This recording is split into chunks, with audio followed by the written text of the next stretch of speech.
Yeah, welcome to the next video. In the last video, I had given you a problem for practice, right? That is, in the X-ray diffraction studies, show that copper crystallizes in a face-centered cubic unit cell with a cell edge of 3.608 into 10 raised to minus 8 centimeters. In a separate experiment, copper is determined to have a density of 8.92 grams per centimeter cube. Calculate the atomic mass of copper. That is what was asked, right? So today we will see the solution for this problem. So actually the solution is pretty simple. Now we know that it is a face-centered cubic cell lattice, okay? And in face FCC type, number of atoms per unit cell is what? 4. Right? That is, the value of Z is 4. So you know the value of Z. Now therefore, applying the same formula of the density, we will cross multiply it and get M is equal to dNA, that is Avogadro's number, into A cube upon Z. Okay. So if you substitute all the values, density is 8.92 grams per centimeter cube. Avogadro's number is 6.022 into 10 raised to 23 into A cube, that is the edge length, upon Z. Z is 4. So you get the atomic mass of copper is 63.1 units. Okay. So the in this form you have to solve the problems. Fine. Yeah. So we will move on. So before going to the next concepts, I will give you one problem for practice. An element X with an atomic mass of 60 grams per mole has a density of 6.23 grams per centimeter cube. If the edge length of its cubic cell is 400 picometers, identify the cubic unit cell. Calculate the radius of an atom in this element. Okay, you have to solve this and get back to me. Okay, so I will be sending you more such problems in your daily practice sessions. Okay, so we will move on further to the kind of the last part of this chapter regarding the defects. Okay, now, so in this section we will be talking about crystal defects. Okay, you know what you know what is the meaning of defects, correct? Now, crystal defects means what? Now you know that a solid consists of a large number of small crystals, right? Now it is not necessary that the whole crystal will be perfectly arranged. There will be some kind of imperfections in between, as it is in every matter, right? So why does this happen, or when does that happen?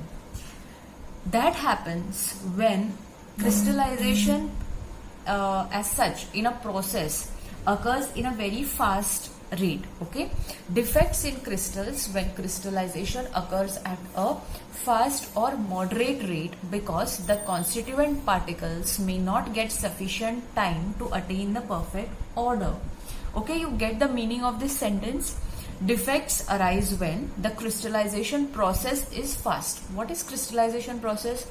It might be either a natural process which occurs in nature during any metal formations. Okay, it is a natural process, or synthetic process. You make it in the laboratory.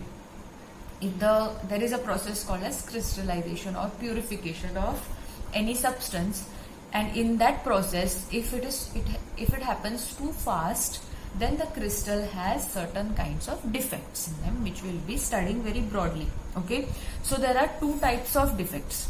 First is the point defects, and second is the line defects. Okay, so point defects, these two things you can tell from their names only. Okay, point defects is irregularities from an ideal arrangement around a point.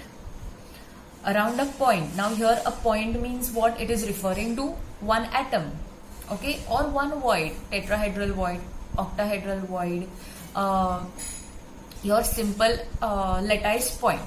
Okay, that is called as point defects. It occurs only at a point.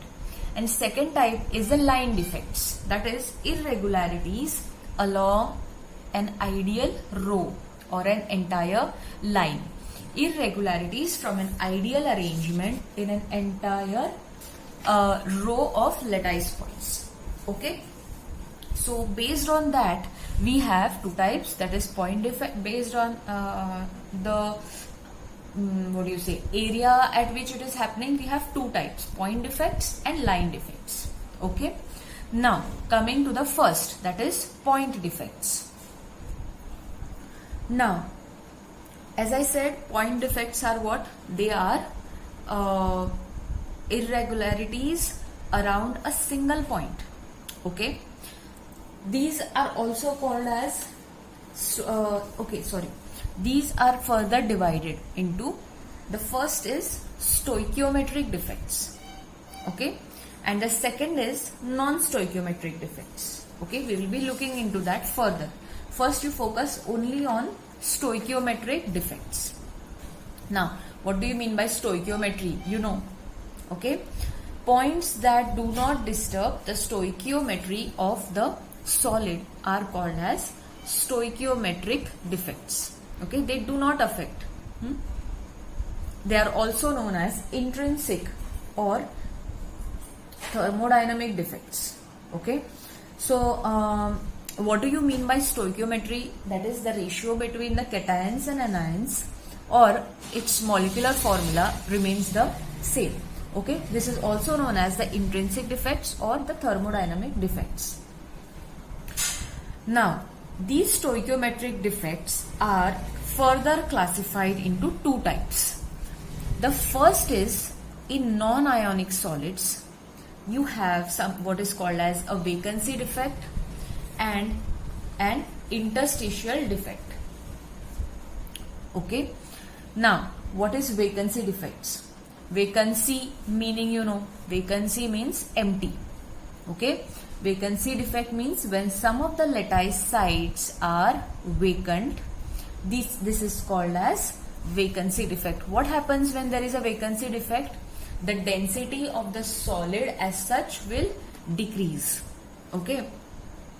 So here we are talking of non-ionic solids. Under non-ionic solids, you have vacancy defect and interstitial defect.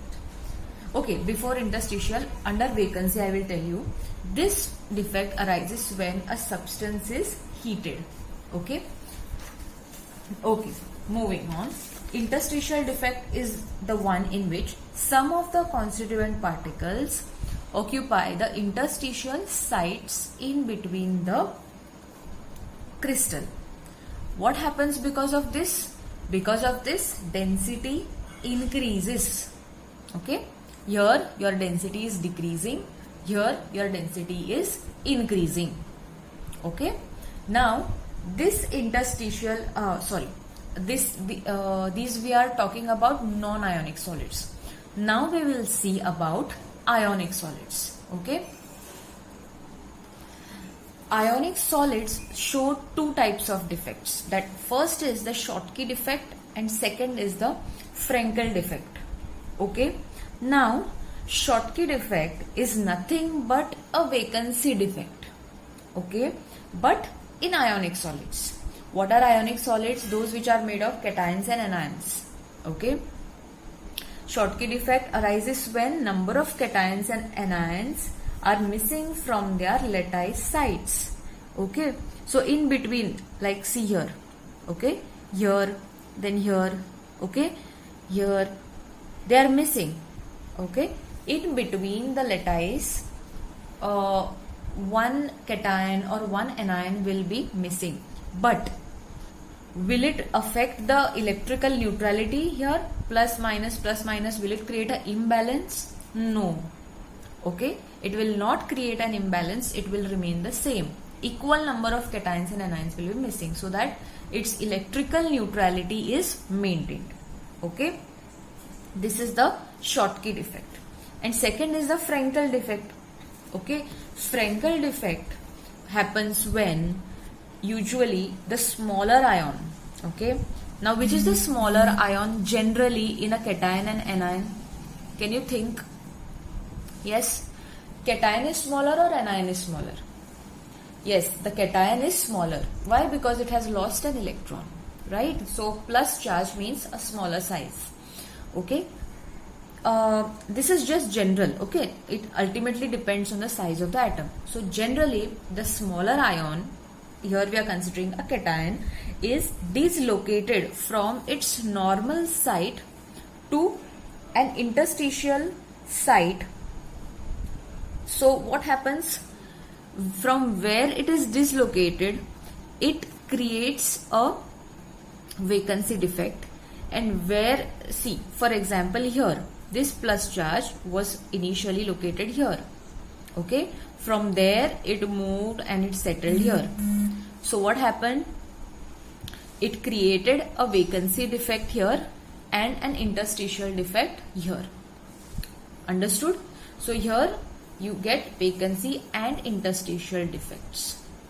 And here you just have a vacancy defects. A vacancy defect. So here, understood, we have spoken about stoichiometric defects. Stoichiometric defects do not affect the stoichiometry of the solid. Cation-anion balance is not affected, or electrical neutrality is maintained. Under that we saw two types. Okay, under non-ionic solids we saw vacancy defect and interstitial defect. And under ionic solids we saw Schottky defect and Frankel defect. Okay, now we will move on further in the classification of defects. The second type is the non-stoichiometric defects. Okay, so the non-stoichiometric defects are those imperfections which lead to change in the composition of the solids. Okay, so these metal defects are of two types, that is metal excess defect and metal deficiency defects. So first we will see about metal excess defects. Now you know what is the meaning of excess. Excess means extra. Metal excess defect is again of two types. Metal excess is due to anionic vacancies and due to cationic vacancies. Okay, now this diagram which is representing here is the one which is due to anionic vacancies. Anion is a negative charge. So what happens here? Metal excess defect due to anionic vacancies is produced when a metal halide is heated in the presence of metal vapors. Okay, it is produced when metal halides is heated in metal vapors. Means what? For example, when sodium chloride crystals are heated in an atmosphere of sodium vapors, what will happen? The sodium atoms from the interior of the crystal will come out and are deposited on the surface. Okay, so when sodium chloride crystals are heated in an atmosphere of sodium vapors, the sodium atoms are deposited on the surface of the crystal. Now what happens? That's why because of the deposition, like for example, consider this. If this is sodium chloride, this is Na plus Cl minus, Na plus Cl minus, and if you heat this in sodium vapors, so sodium atoms will be all over here, exterior, correct? So what will happen? Because of the imbalance, the negative ions, that is the Cl minus ions, will move out, try to move out. All the Cl minus ions will try to move towards the Na plus ions, and it will create a vacancy over the interior. Okay, and the Cl minus are deposited on the surface. Okay, and these centers, that is the vacancies at the centers which are created, they are called as the F centers, which are occupied by the unpaired electrons. Okay, the anionic sites occupied by unpaired electrons are called as the F centers. Now what happens because of this? Okay, why is it called metal excess defect? Excess metal defect means when you supply excess of the metal, sodium metal in this case. Okay, it leads to anionic vacancies.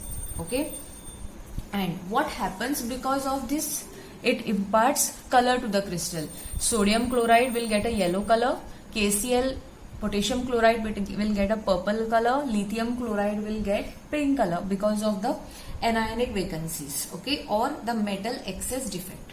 And what is metal metal excess defect due to cationic vacancies? If an extra positive ion occupies an interstitial position at the lattice and the free electron is trapped in the neighboring interstitial lattice. Okay, so here you have the example of zinc oxide. If it is heated, it forms this Zn2 plus half O2 plus 2 electrons. The white color will be changed to yellow color. Okay, so these are the metal excess defects.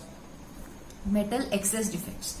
In the next video, we will be looking at what are metal deficiency defects and what are impurity defects, and that will be the end of your defects in solids, crystal defects. Okay.